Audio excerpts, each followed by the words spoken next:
All right. I'm super excited about this. I already told everyone, I think this is going to be one of our best conversations here. So please don't disappoint. No pressure. Oh, okay. All right. Maybe let's go through your background first, and then we're going to get into some actionable ideas around what people can do to build passive income and from an investing perspective. But what exactly is your background? How did you kind of build all of this?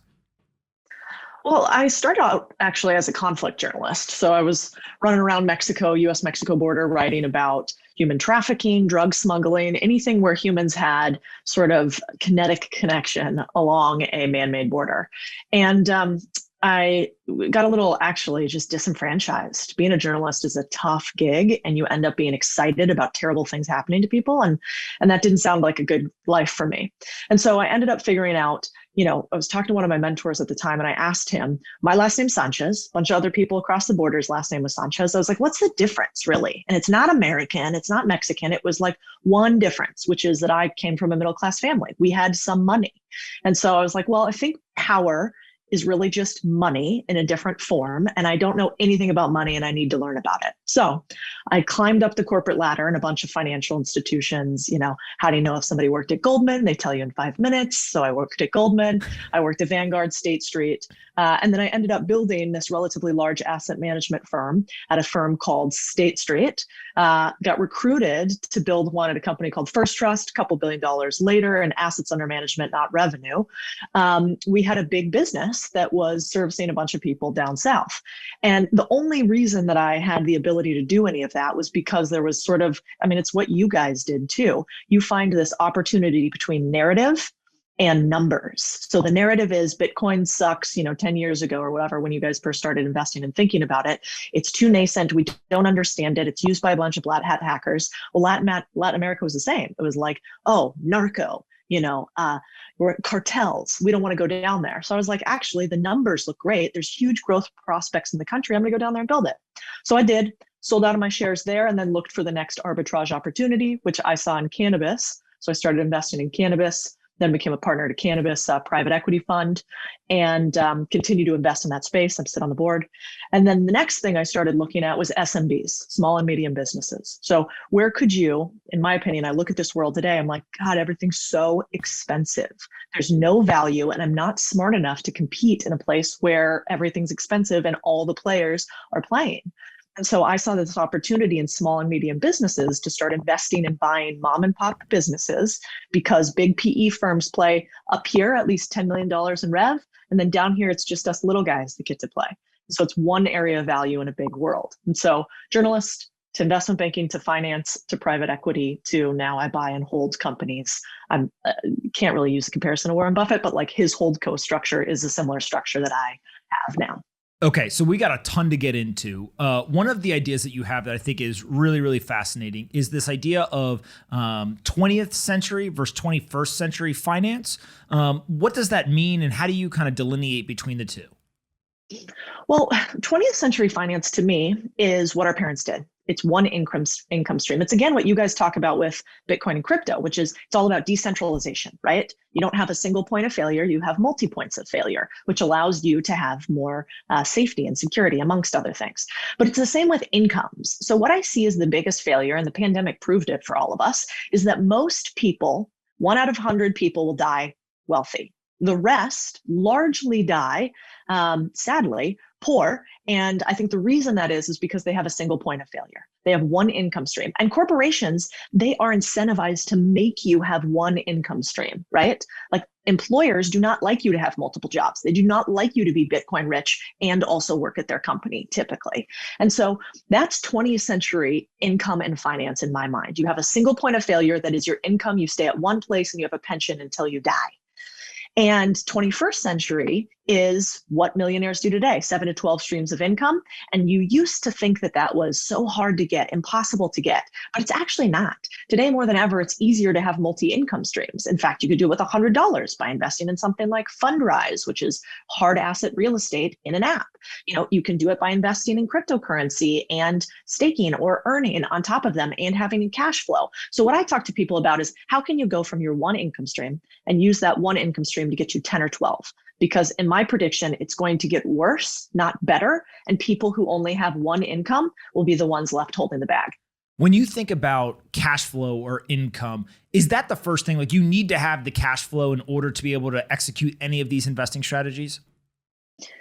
Well, let's do it two ways. One, I don't like deals where you don't get cash flow right away. That's why I'm not a big fan of angel investing. And we could talk about that later. But when it comes to investing today, I like to put money down on the table and get money back day one. That's called cash flow investing. And we can talk about ways to do it. It's just that most people don't know how to structure deals. And I get it. I only learned this for being in private equity. But so first thing is any deal you do, you should look for payment day one. It is not a good deal if you do not get paid until 10 years, because most angel investments will go to zero, not 100x. And so you need to invest with that in mind. Now, you do have to have some money to start investing typically, or you can use your sweat. So it's either you have equity or you have sweat equity. And what I talk to a lot of people about is even if you're working with somebody, even if you have a job, you like your job, you want to stay there, you should be trying to move towards ownership instead of employment. And you can do that as an employee by asking for things like revenue share, where you take a percentage of the revenue that you help bring into the company, or profit share, which is probably more likely. When you think about the first deal you did, walk us through, how did you find the deal? How did you negotiate it? And then do you still hold it? Did you think about selling it at some point? Like how do you think about like what the end of that investment looks like? Yeah, so the first deal that I did by myself completely, I still hold. It was a terrible deal. I won't say the name of the company because I don't want to hurt the operator's feelings. It was a terrible, terrible deal. I went, and it's like sort of the five tenets that I talk about now. I bought a company that was too big because I was cocky. And so it could have broke me. I could have lost all my money doing this first deal. The accountant left basically 2 weeks in. So I'm in like a dusty room full of ledgers trying to figure out what the heck is going on with this service-based business. And they're a mess. The operator was not trusted talent or tried talent, meaning I didn't know the operator and he hadn't done the job before, which is now something I look for with every deal. And then lastly, I had invested in what is called a turnaround business. This is what the biggest issue that young people do is we get all excited. We're like, I'm going to go buy a small business. Look at that laundromat over there. It's a nightmare. It's dirty. Like the machines are old. I'm going to totally redo all of it. Small problem. Never ran a business before, never ran a laundromat before, never turned around a business before. So that's like the people who go and buy houses that are nightmares and then they want to flip it. And their first flip is usually a disaster because you have no idea what you're doing. And so instead, you should take a little bit of the safer bet on the first one and then go do, it's called a hairy deal, then go do a hairy deal that's a little bit harder as you go. But that was my first deal. Now, 12 years later, the deal is profitable. It's a win. It's good to go, which is why I like to do, I think it was like Naval that said, not long-term deals with long-term people. I like to do the same thing with my businesses. Find good ones, hold them forever, never let go of the cash flow. What is the process now in terms of locating a good business, right? We'll talk about kind of structuring the terms, executing the deal, et cetera. But just when you look at a business, is there like a checklist that you have or something you go through to determine this is worth doing more work on and I potentially could hold this for a long period of time? Yeah, 100%. You gotta have a due diligence checklist. And that's what it's called. Due diligence basically just means, am I buying a terrible business or is this actually a business that I think I fully understand what I'm buying? And like, again, because people understand mortgages and this is more normal than in real estate than small business buying, I compare the two. So, when you go buy a house, what do? You get an inspector to come look at your house and make sure that it's not just pretty on the outside, but a total nightmare within. You do the same thing when you're buying a business. So, there's a pretty standard due diligence checklist and you could look online in almost any industry you want to buy. Say you want to buy a car wash, like you love the idea of quarters in, money in your bank account. Great. So what you should do is you can go on the internet very easily and you can look up car wash due diligence checklists. There's a ton of them all over the internet. I mean, I have some of my own that are proprietary. Every PE firm out there, private equity firm out there, has a due diligence checklist too for every single industry that they go into. And you make sure you run through the task lists just like you would if you were buying a house. And then there are people to help you called business brokers. You can have a sell side or a buy side business broker. That would be like your real estate agent. And then you can also have consultants on the type of business you're going to buy.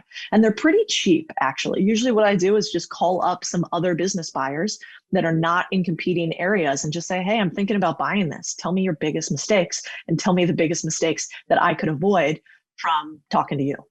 Makes a ton of sense. I love the idea that you talk about all the time around just like knowing the language of deals or knowing the language of finance and how important that is, especially when you start looking at the difference between price and terms. I always joke with people like, I'll pay you $1 billion. I'll just pay you $1 a day until we're done, right? And so walk through a little bit as to what your advice to folks is in terms of how they could get much more proficient in the language of deals or the language of finance.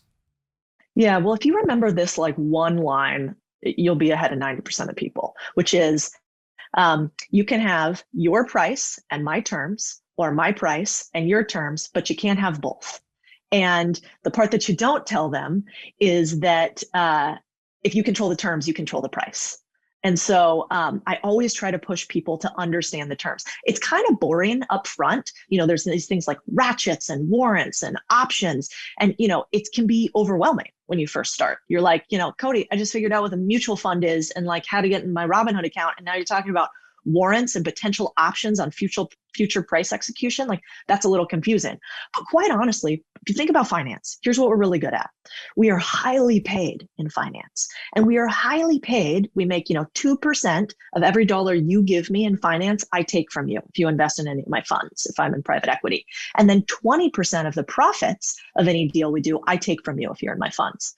And that's how private equity is structured. And so everything in finance is written and said to make you feel dumb and people in finance feel smart. And the truth of the matter is none of us are rocket scientists. And this is all so standardized that if you take, a weekend to get to know some of the terms, you are going to be able to run circles around not only your future bosses, but anybody you do a deal with. You've previously said angel investing is largely dumb. I think that'll be kind of sticker shock to some folks. What do you mean by that? Yeah, I know. I was talking to a couple of my friends that just did rolling funds right now, and similar people that But the thing with angel investing is I truly believe you should not be angel investing unless you have two things. One, $1 million. If you are a accredited investor with actually $1 million or more, I think you are much better off getting cash flow today and not trying to give somebody money to fund their dreams. The only caveat I have to that is if you have an unfair advantage, an absolute unfair advantage, meaning you work in Silicon Valley or these days, Miami or Austin, at some of the top tech startups out there, and you have an insane amount of deal flow that nobody else can get into. Or you have a unique skill set that allows you to invest in deals that nobody else can get into.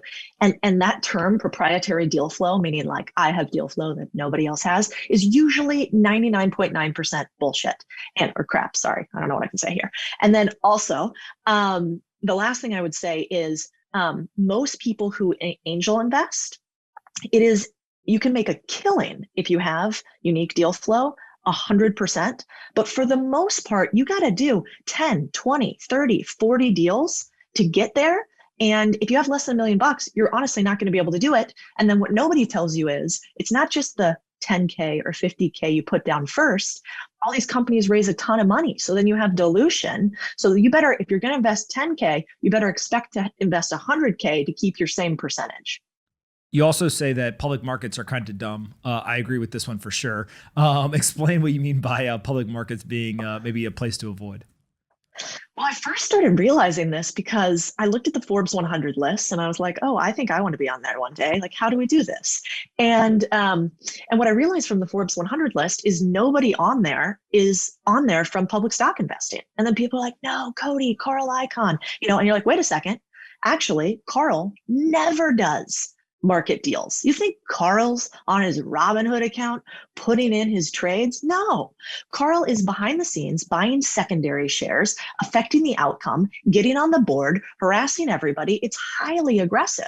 Same thing with Warren Buffett. I mean, I was at Goldman Sachs when Warren did that deal where he invested in Goldman. And everybody was like, oh, I feel good about Goldman because Warren invested. I'm like, long term, that was a good trade, but Warren invested in a private deal that was hugely different than you going out and investing in the stock market directly.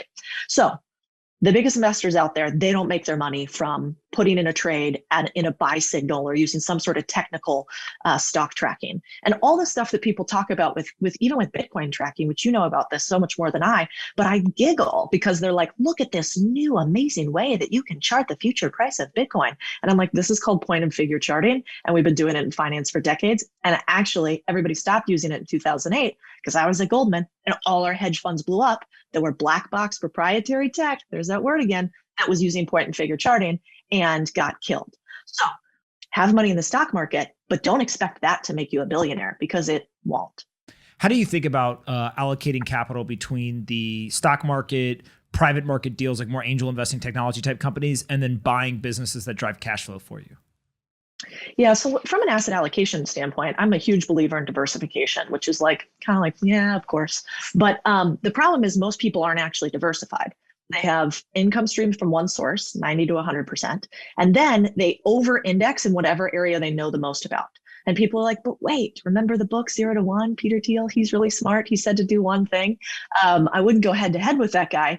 But what I would say is if you make all your money in real estate, or let's say finance. So me in finance, I worked in finance for years and your pay is highly correlated with what the stock market does. And then I realized, wow, all my money's in the stock market and I work in the stock market. If something goes sideways, I am the opposite of decentralized. And so what I started to do was look at non-correlated asset classes. Basically, like if I own this thing and the market goes up, it goes up. If I own this thing and the market goes up, it goes down, right? And what you find is anything that's publicly listed has a lot of correlation. They all do the same thing. When the market goes down, all of them usually go down. And there's some caveats around that, right? But these days, my portfolio is pretty broad based. I have about 50% of my investments are in small and medium businesses. You guys talk about pandemic proof businesses as opposed to recession proof, which I think is a smart differentiator. And so I have a lot of essential services in there as well. Then I have a very small percentage in stocks, like 10%, less in bonds. I have some crypto holdings. I probably need more.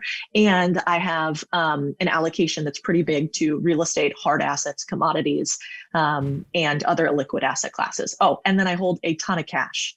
So we could talk about that too. Why do you hold so much cash? Well, it's a dichotomy today, right? Like somebody asked the question, they were like, how is it that cash is king and that also cash is trash because of inflation?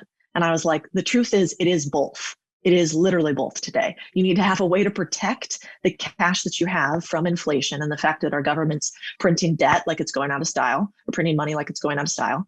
But you also have to have cash because, in my belief, you want to do what Baron Rothschild said, which is buy when there's blood in the streets, especially when it's yours. And so if you think like me that the world will not always continue to be, at all-time highs, eventually the dance will end. You want cash because illiquid assets won't allow you to take advantage of it. And if you look, like it's actually, I should have brought the stats, but you could Google it. If you look at VC, private equity, funds and the vintages or the years that they start investing during recessionary periods, those are always the best performing funds. So you want money that you can access the second things go sideways, which is why you need cash, but you also need things to offset inflation like crypto, real estate, different types of cash flowing assets and small businesses. We've got a whole bunch of ideas that you sent me in advance of things that people can do in order to buy businesses or sectors that could be interesting for them to kind of get started and make it actionable. The first one is modular homes. And you wrote just in all caps, the future. So what is modular homes in terms of being the future and what do you think people could do there? Well, I think we're a ways away from it still. So excuse the enthusiasm. But for instance, I get really excited whenever I can buy something that I'm a value investor in a way, a value cash flowing investor, which is not usually normal.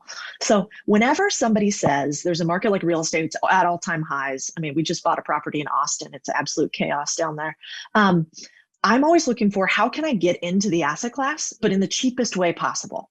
And so modular homes are essentially these 3D printed homes or factory built homes. Factory built is more normalized, that are made for quite a lot cheaper than the average. So our house that we bought, so we bought a house in a mountain town, and it's on about an acre of land. And with a house that was like 3,000 square feet, I think the whole thing was we bought it for about 900K.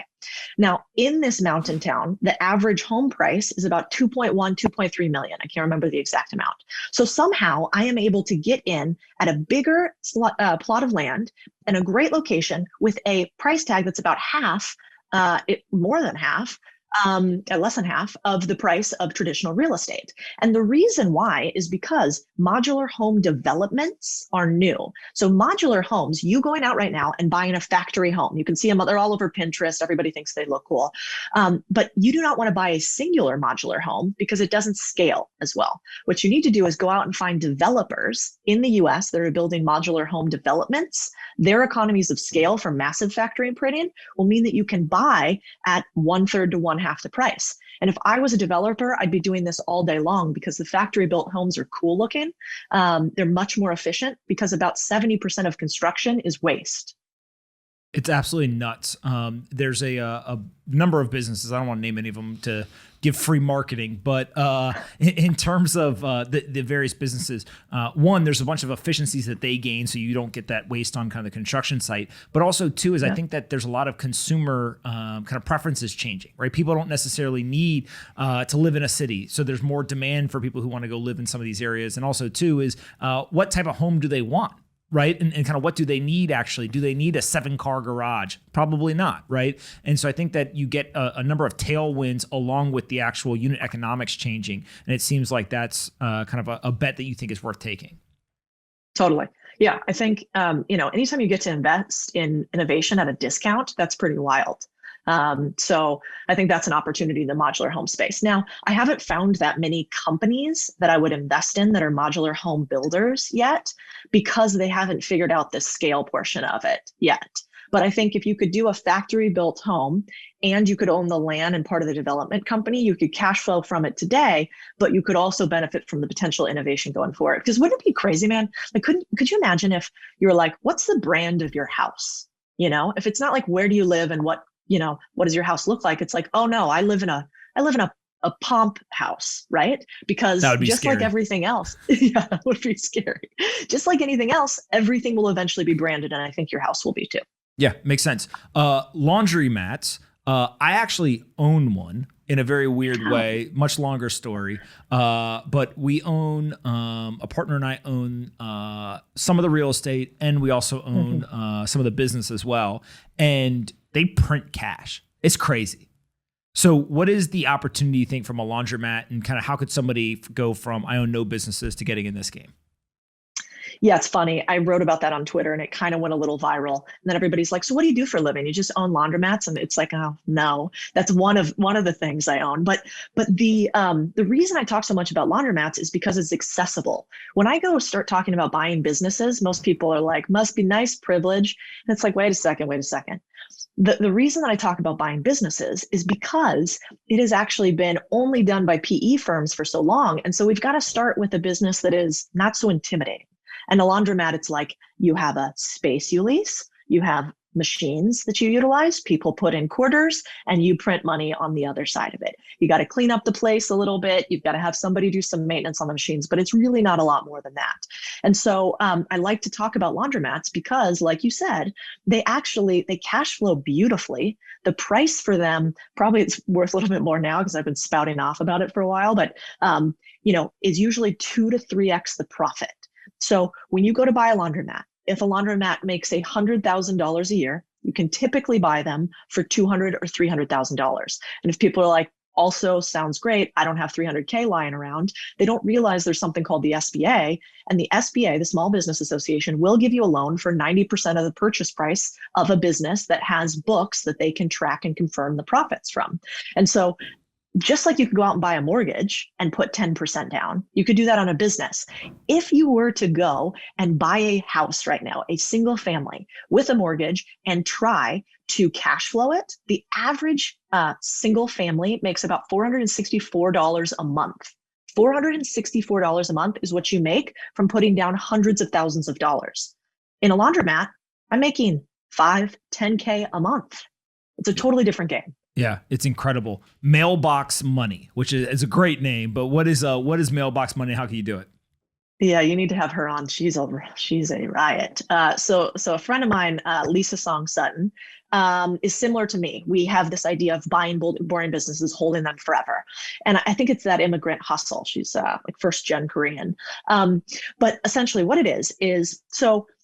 I was looking at the self-storage space. Lots of people are. I think we're both friends with Nick Huber, Sweaty Startup. I was like, this looks interesting. It's a way to get into real estate, but with a higher return on that monthly cash flow we talked about. Because I'm always like, show me the cash. I want to see it every month. But the thing with self-storage is now you got everybody and their brother in that space. And it's become overhyped and expensive for the most part, in my opinion. And so I was like, so how can we do this cheaper? And I was talking to Lisa and she's like, I own this mail center. So you know how you got to ship out a package. You don't always go to FedEx or UPS. You could go to like Codie's shipping center up the street or something, right? So I always thought those businesses were kind of interesting because the packages and maybe they make a bunch of money sending back and forth and all the tchotchkes in the store. Wrong. They're real estate businesses. They're mini mailbox real estate businesses. So you charge anywhere from $20 to $30 to $40 to $50 a month for a little PO box. And the key is UPS knows that this is the game. So they mandate that you can only have like 100 mailboxes in a UPS franchise. I hate franchises, by the way. So I'd never buy a UPS. But if you own your own store, you could cram 200, 300, 500, 1,000 mini little PO mailboxes in there. And every single one, you're making $20 to $30 a month. Lisa's mailboxes sell out within 6 months because everybody and their brother's doing what we're doing, right? We got LLCs, we got things we need to send, we're starting our side hustles. And so the business is booming, but there are not enough mailboxes. That's mailbox money. And so when you think about that business specifically, is it something where it's people in a local area, they come into the physical location, they like get their mail out of a PO box, or is there like a digital component where then somebody's going into the PO box at the business and like taking a photo of the mail and then people can access it online? Like how kind of digitally native or digitally up the curve are these types of businesses versus literally just, we have a mailbox, you rent it from us, come in, get the mail whenever you want and like leave us alone? Yeah, most of them are the latter. So digitally native is not normal in small business at all, as you know. That's the opportunity, I think. So most of these businesses, and Lisa's too, they don't offer digital services. It is completely, you go in, you check the mail, that's it. And so that would be 90% of them. The cool opportunity, I think, on top of this is you buy a business like this, you buy a pack and ship center, you input immediately those another 100 to 200 mailboxes. So you've increased your revenue by a few $1,000 a month with a couple mailboxes that cost you a couple $100 to buy. And then on top of it, maybe you do offer that service, especially in a place like Miami, where people are having, potentially 2 locations. They're going back and forth between New York, and they just want to make sure that their mail isn't piling up. You could have a scanning service in that and charge it a premium. Then you might be able to charge $100 a month for a service like that. So I think those are interesting, but most people don't do that. When you think about buying real estate at auction, how does that work? Yeah, so my friend Erin Amuchastegui is amazing at this. What I try to do, and I think what people should think about doing if they're going to get multiple income streams, you can't be an expert at everything. If I want to go and really understand crypto and Bitcoin, I would have to spend hours and hours and hours and hours. Or instead, I could follow somebody like you, and I am a subscriber to your newsletter, and every single day I could learn a little bit more about the asset class, and I could invest alongside you in deals, or I could give you money in deals. And so that's typically what I do with all these asset classes. I'm like, all right, Lisa, I'm going to invest in your business over here in mailbox money. Erin Amuchastegui, I want to go with you, and I want you to teach me how to buy real estate at auction. This is so cool. This guy came from nothing.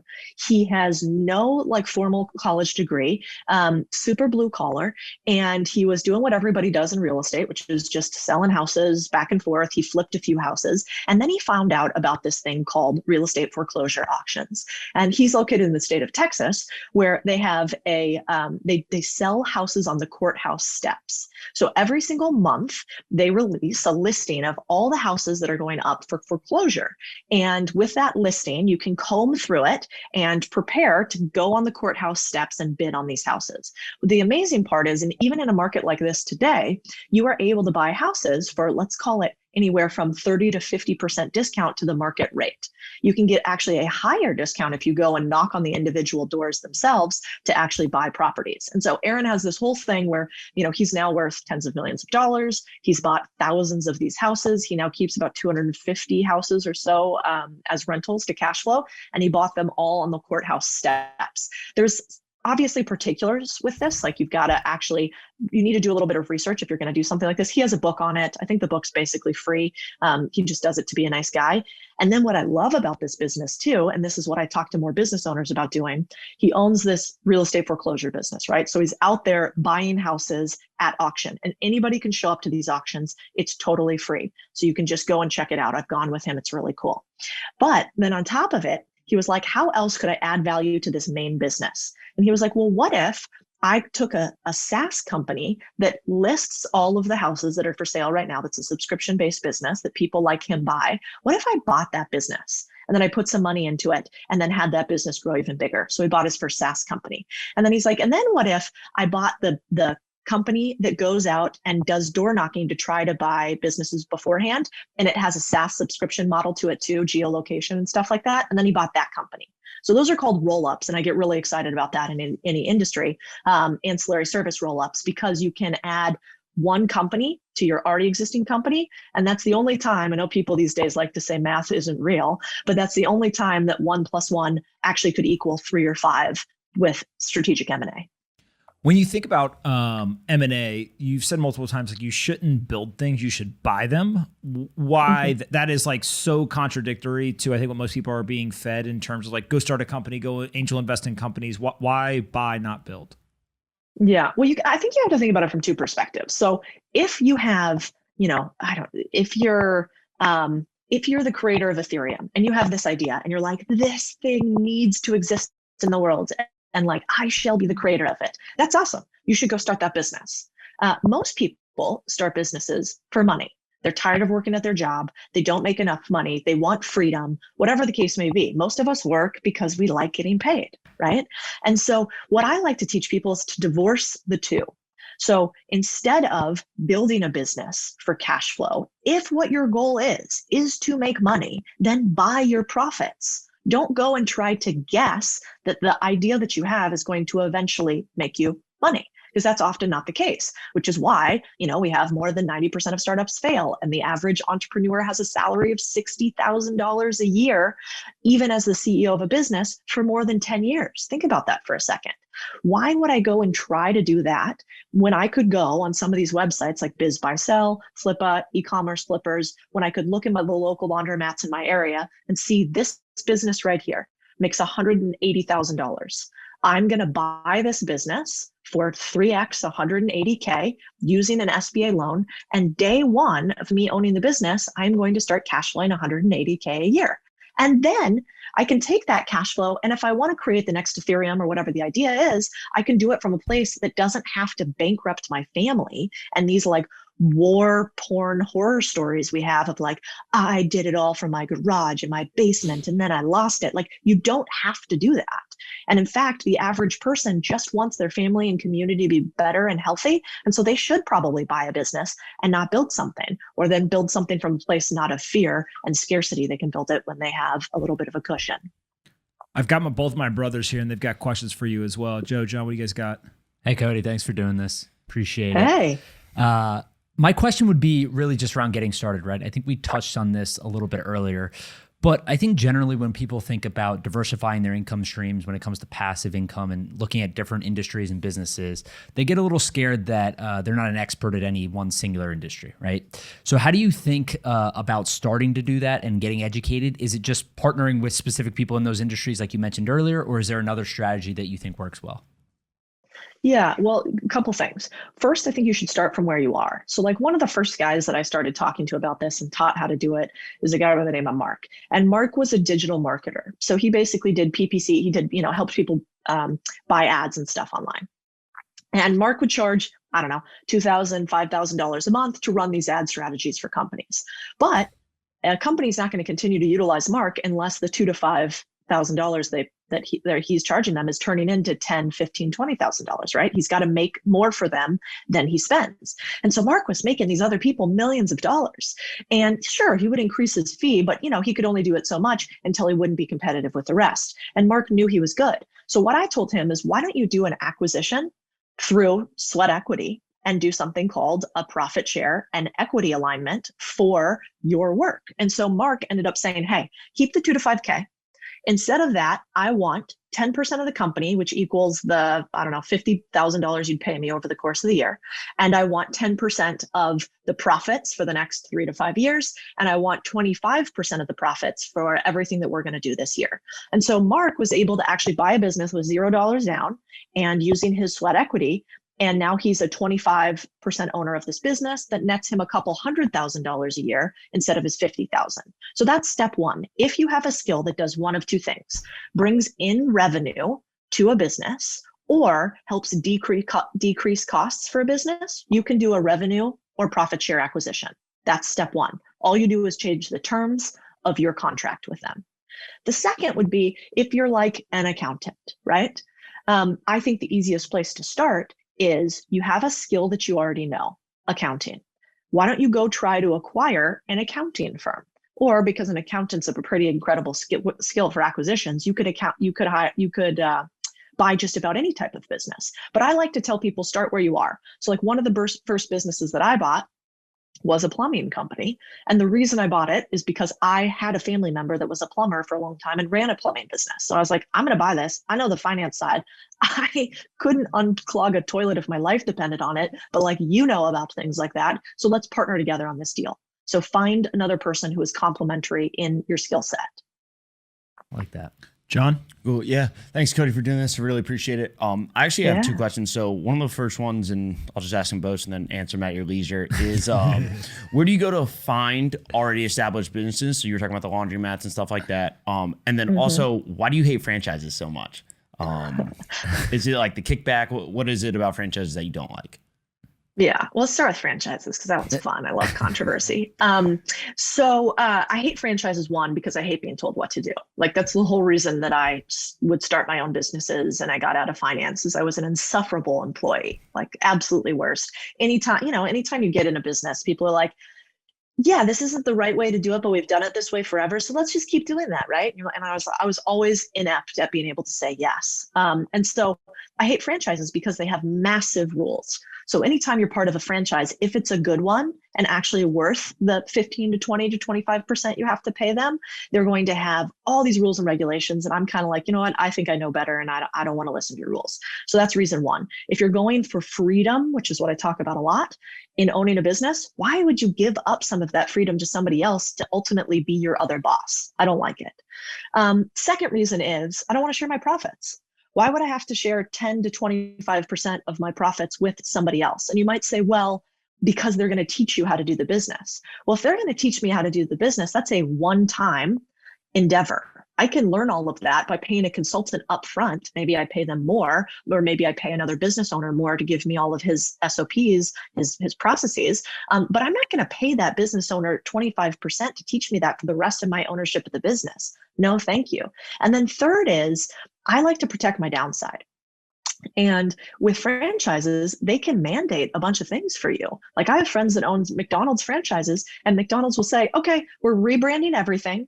We need new signage everywhere. Here are the new rules and regulations with COVID that you're allowed to do or not allowed to do. It's going to cost you about $100,000 to $500,000. So go ahead and have that implemented in the next 90 days. I'm not interested in that. So that's why I don't like franchises. You can make a bunch of money though. So that is fair.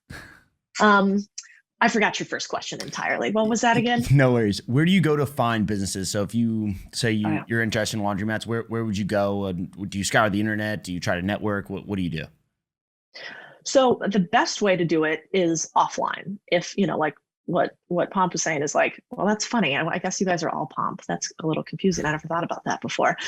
Okay. So the best thing to do is not to go native, not to go digitally native. Why? Because that's the easiest path, right? Anytime you have the path of least resistance, you have typically the least return.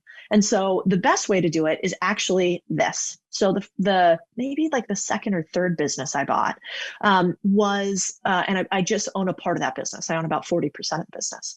That business was a service that was provided to me. It was in the media sphere. And I was paying this guy like a pretty, $2,000, $3,000 or something like that a month to provide this service to me. Let's say that it was video production. And this guy had a business that was doing okay. I could tell he kind of had a job. He had this business so that he could have a lifestyle. He was the operator of the business. He was in it every single day. And I was like, hey, let's call him Tom. Tom, do you want to grow your business? And he was like, yes, stupid question. Of course I want to grow my business. And I was like, okay, well, I pay you 2 to 3K a month. I think that I could get you probably anywhere from 10 to 20 new clients that were similar to me, and we could increase the prices. And I think some of your systems and operations aren't that great. And like you could do these couple of things and your business would 10X.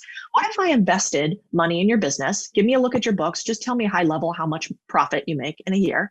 I'll give you a reasonable return, anywhere from, 1.5 to 3X the investment that I would make in it. And I want to own about 40% of your business, but I'm also going to help you grow the business. So we ended up doing a deal where I only invested $10,000 in this business that was doing about $100,000 in profit. But I ended up bringing them about another $100,000 in new clients. And now I own 40% of a business that does $350,000, $400,000, something like that of profit a year. That is totally doable. So look at your checking account and your credit card. Where are you spending money consistently over time? And do you know the owners of those businesses? Can you talk to them about, can you invest in their business alongside of them? I think that's one of the most underserved ways to find businesses. And then the next thing that you want to do is like, talk to your dad's friends, like talk to your financial advisor, talk to your attorney, talk to your accountant, and look for the gray-haired wave, which are all the retirees that are moving out of their businesses, that are tired of COVID lockdowns and, the move to digital, that don't want to do that. They've been running them for decades, and have face-to-face conversations in your community. Then you can do it online on some of the sites that I mentioned before, like BizBuySell, Flippa, e-commerce flippers, et cetera. Codie, before we let you go, the most important thing to talk about, I think, is mindset. You've been very clear, I think, about having a different mindset than most people. And as I was preparing for this conversation, I was reading through a lot of the things that you've written. And if I had to sum it up, I think that we see eye to eye in that a lot of people are complacent, they're soft, and they basically just make excuses, right? It's, hey, I can't do something because ABC, thing. Talk a little bit about your mindset. You've got this line, victimhood is a killer, which already people are getting all worked up about probably. And kind of just like why the mental side of this or the perspective that you hold is such an advantage when you're investing. Yeah, well, I think my joke is you can enter the race for who's the biggest victim, but you're not going to like the prize. And I think one of maybe the only reasons I can still say that is because I'm a Latina and I'm a woman, and maybe that checks 2 boxes. But the truth of it is, if we actually want to help people and not race to who is the best at virtue signaling, if we want to help people, we would never put them in a victim mentality, because that tells you that you are small, weak, not powerful, and that the things that happened to you were not things that you can overcome. We would want to put them in a victor mentality, where you have been through trials and tribulations and difficulty, maybe more than other people. Maybe you've been through atrocities, but you are still alive and breathing, and so you are a victor. And that is the different mentality. And I think today more than ever, the saddest part is that so many people get upset by that. Like, how would you get upset by the idea that you allow somebody to name you a victim and somebody comes along and says, you know what, you're more powerful than that. I have a bigger belief in you and you can do bigger things. And people are like, no, don't tell them that. Get them back down there. And I think that is the travesty of our day and age, is the narrative has been so flipped. So if you could really take one thing away from everything you talk about and all of you talk about, and I talk about, it's not the tactics, which is a lot of what we talked about today. It's every time you hear that little voice in your head that says, I can't, I'm not smart enough, I'm not able to. Just flip it and instead say, how could I? How could this work? How could I accomplish this? And I wish more people would do that. I mean, I'm married to a former Navy SEAL. And so, when I talk about tough, it's comical because like we do a workout together and I about die.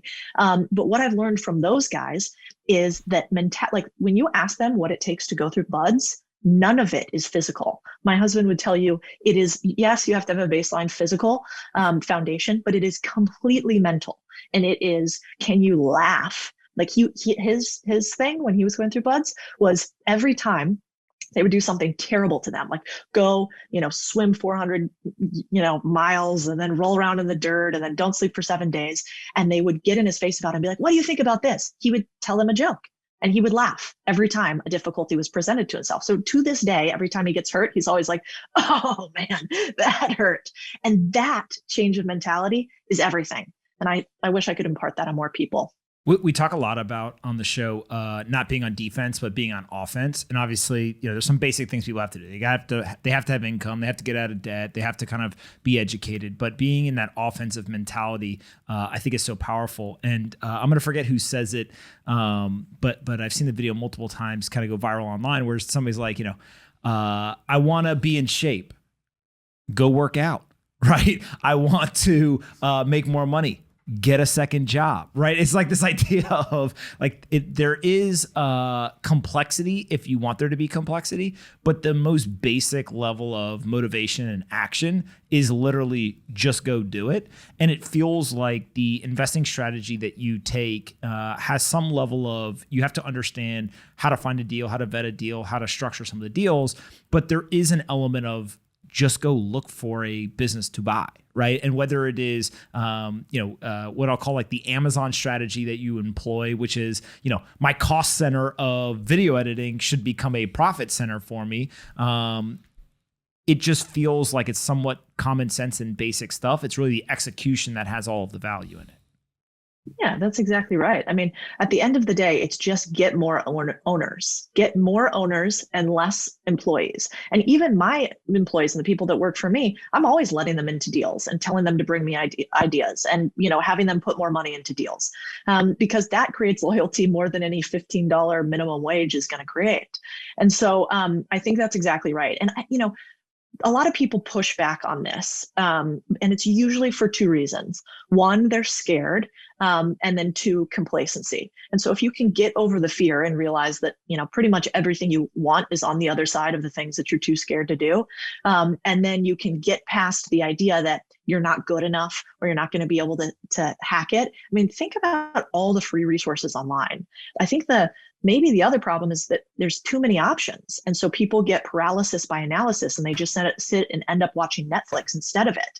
But it's the truth of it is none of this is as hard as people make it out to be. And I think almost every hardworking human could go and buy a business today. You do not have to be a PE, expert or savant to do it. Flip side of this is why it's kind of easy in America, at least, to be successful, because so many people are willing to tell you why it won't work and why they can't do it. And while they're making excuses, I'm making money. And that's the difference. You don't know who this person is, but we have a friend, Danny Boy Hustle Hard, who Joe and I have gotten to know, and John is a fan from afar. And he constantly posts on Instagram. Now, usually with a great plate of food, but he will say, America, pretty good country, huh? Like, come on, Cheech, pretty good country, right? Like, and I love it because it always reminds me of like, yeah. That's right, Danny. It's a pretty good country, man. We got it pretty good here. And, taking that for granted is pretty stupid for those that do that. Yep. Yeah. Joe, totally John, agree. any other questions from you guys? No, I'm all good. Danny Boy Hustle Hard is going to be so excited he made his way into an episode. Last time we mentioned him on the podcast, he posted for 6 weeks about a podcast. All right, Codie, listen, thank you so much for doing this. Where can we send people? One, let's send them to the newsletter and maybe Twitter or anywhere else you want to send them. Those are the best. I think newsletter, contrarianthinking.co. This is where we do cash flowing ideas and contrarian rants every week. So if you're into that, usually our difference is hopefully I've done all of these things. It's not just theory. So we give you the actual play-by-play. And then Twitter, just Codie_Sanchez. Also, are you guys on TikTok? Because that is such a, I mean, talk about anti-American, that part I don't love, but talk about a growth platform. We're also now on TikTok. So I think if you're a young hustler, TikTok's pretty good for you. If you're more sophisticated, check out Twitter. And if you want deep dives, do the newsletter. I have to ask, are you and the rest of your company doing dances? Are you guys posting educational content? What is getting posted on TikTok? This is how far we've fallen. I did do one of those stupid dance. Have you seen this? Like this one? Like I did do. And I sent it to my whole team and said, we have lost all self-respect now. But no, that was my one and only dance. No, they're like short snippet videos about the ideas. You kind of get people thinking about ideas. We have a side hustle series right now, and it's like side hustles that don't suck, because most side hustles just suck up your weekend and don't make you any money. And so we have sort of 21st century side hustles right now, which I think is just like great, quick snippets. But I've been amazed at the growth that's on that platform. It just goes to show the first mover advantage for any social media platforms is real. Yeah, it's it definitely seems to be growing incredibly fast. So that's a great tip for everyone. All right, I've put the link in the chat for everyone to go subscribe to the newsletter. But I really appreciate you doing this so much. It goes without saying, everyone really enjoyed it. I have not seen folks this excited about buying businesses ever. So your message resonated, and we'll definitely have to do it again in the future. Thank you so much for having me. Can't wait to see the three Pomp brothers on TikTok. Somebody said a Pomp talk house, and I stopped reading the comments. All right. Thanks, Codie. Thanks, Codie. Thank you, guys. Bye. Hey guys, thanks so much for watching that clip of the Best Business Show. Make sure you like and subscribe to the channel, turn on notifications so you know when we go live every weekday, and then head to SoFi.com/pomp so that you can get an account and we can get after it.